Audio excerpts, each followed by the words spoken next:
তো তুই নাকি কোনো মেয়ের জন্য সুসাইড করতে নিয়েছিলি, কথাটা কি সত্য? অবশ্যই। তো একটা মেয়ের জন্য নিজের জীবন নষ্ট করতেছিস, এটা কি ঠিক?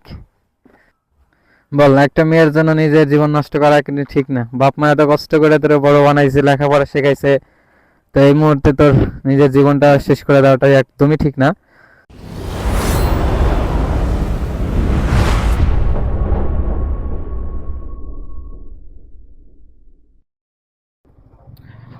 হ্যালো এভরিওয়ান, আসসালামু আলাইকুম। আবারও চলে আসলাম নতুন একটা ভিডিও নিয়ে।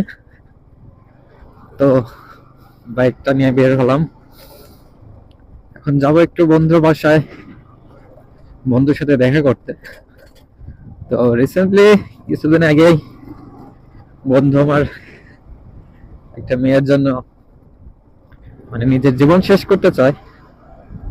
ওরা যে কোনো কারণে হোক বন্ধু বেঁচে যায় আর কি। পরে ডাক্তার বাড়ি নিয়ে যাওয়া হয়, সব মিলিয়ে আল্লাহর অসুখ রহমতে বন্ধু বেঁচে যায়। বন্ধুর অনেকদিন ধরে রিলেশনশিপ ছিল একটা মেয়ের সাথে, বাট কোনো একটা কারণে মেয়ের একটা ভালো ফ্যামিলি থেকে বিয়ে আসার কারণে মেয়ের হঠাৎ করে বিয়ে হয়ে যায়। চাইলেও মেয়েটা কিছু করতে পারে না। এদিকে আমার বন্ধু আবার সে মেয়ের জন্য মানে খুবই পাগল, মানে অনেক দিনের ভালোবাসা, বুঝতেই পারতেছেন, মানে না চাইলেও হারানো যায় না। তো সেই মানুষটা যখন অন্যের হয়ে গেছে, তখন সে নিজে নিজে ভেবে নিচ্ছে যে আমি আসলে বেঁচে থেকে কি করব। সে বেঁচে নিচে না, তাহলে আমি মরে যাব। পরে সে আমি ছিলাম না, আমি শুনলাম সে নাকি অনেক কটা ঘুমের ওষুধ খেয়েছিল। ঘুমের ওষুধ খাওয়ার পর অনেক সমস্যাই হয়। পরে ডক্টরের বাড়ি নিয়ে যাওয়ার পর সে এখন মোটামুটি সুস্থ। সেই বন্ধু ইনভাইট করলো যে বন্ধু একটু আমার বাড়িতে আসো, আমি একটু ডক্টর বাড়ি যাবো। তো সেই উদ্দেশ্যে বের হওয়া। মানে ছোটবেলার বন্ধু হলে যা হয় আর কি, ভালোবাসাটা সবসময় থাকে বন্ধুর জন্য। এলাকার রাস্তাঘাট গুলো হয়েছে না, এত বাজে রাস্তাঘাট কখনো হয়তো কোথাও দেখি নাই। যদি আপনারা কখনো আমাদের এলাকায় আসেন, এই রাস্তায় আসেন, তাহলে বুঝতে পারবেন যে আসলে রাস্তাঘাটের কি অবস্থা, মানে একদমই বাজে। তবে তারপরে ভালো লাগে, কারণ রাস্তাঘাটের দুই পাশে দেখতে পারতেছেন কত সুন্দর সরিষা ফুল, মানে একালেই চোখ জুড়িয়ে যায় এক কথায়। আমার কাছে কিন্তু ভালোই লাগে। এদিকে সরিষা ক্ষেত, এদিকে সরিষা ক্ষেত, মানে যত দূর চোখ যায় শুধু সরিষা ক্ষেত আর সরিষা ক্ষেত, মানে শুধু সরিষার সরিষা। তো এই সময়টা শীতের মৌসুমে আমার কাছে বেশ একটা ভালোই লাগে, কারণ শীতের দিন, অন্যদিকে আবার সরিষা ফুল, সব মিলিয়ে শীতকালটা আমার কাছে বেশ একটা ভালো লাগে গ্রাম অঞ্চলে।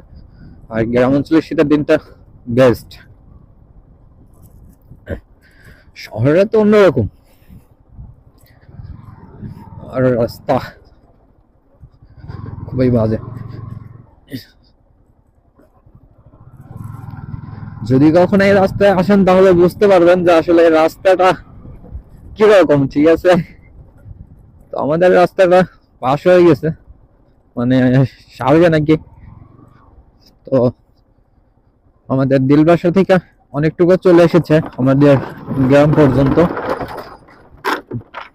তো এই বছর না হলে সামনে বছর রাস্তার সংস্কারের কাজ চলবে, মানে রাস্তা ঠিকঠাক করা হবে, মেরামত করা হবে আর কি। তো আপাতত যেমন আছে এমনই চলবে। তো কি করার, যদিও রাস্তা খারাপ তবুও আমার কাছে ভালো লাগে গ্রামের রাস্তাঘাট গুলো। এই যে রাস্তার পাশ দিয়ে দেখতে পাচ্ছেন ছোট একটা নদী চলে গেছে, নদীটা সরাসরি যমুনা নদীর সাথে কানেক্টেড। এই রাস্তায় যদি আমি একটা না 1 মাস বাইক রাইড করি, দেখা যাবে যে আমার বাইক থাকবে আর না হলে রাস্তাঘাট থাকবে, মানে একদমই টোটালি সব কিট খুলে খুলে পড়বে, সব যন্ত্রাংশ সব খুলে খুলে পড়বে। এখন বিপদে না ওইরকমই, বন্ধুকে দেখার জন্য, বন্ধুকে ডক্টর বাড়ি নেওয়ার জন্য অবশ্যই আমার যাইতেই হবে। রাস্তা যতই খারাপ হোক না কেন আমার সেখানে যাইতেই হবে, এটাই হচ্ছে মূল কথা। এই পিচ্ছে, নাম কি তোমার? নাম আরাফাত হোসেন, সুন্দর নাম। তো আর অল্প একটু রাস্তা আছে, তারপরে মোটামুটি এক ভালো রাস্তা, মানে অবশেষে পাকা রাস্তা উঠতে পারলাম।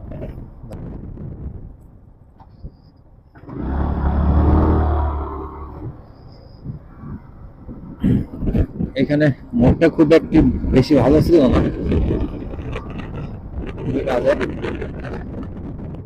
এখন কিন্তু সরিষার ফুলের মধ্যে ছবি ওঠার একটা বেস্ট মৌসুম, কারণ এই সময়টা প্রায় সবটা সরিষার ফুল ফুটছে।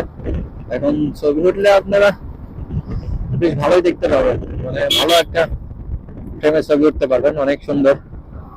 আমি প্রায় চলে এসেছি আমার বন্ধুর বাড়িতে।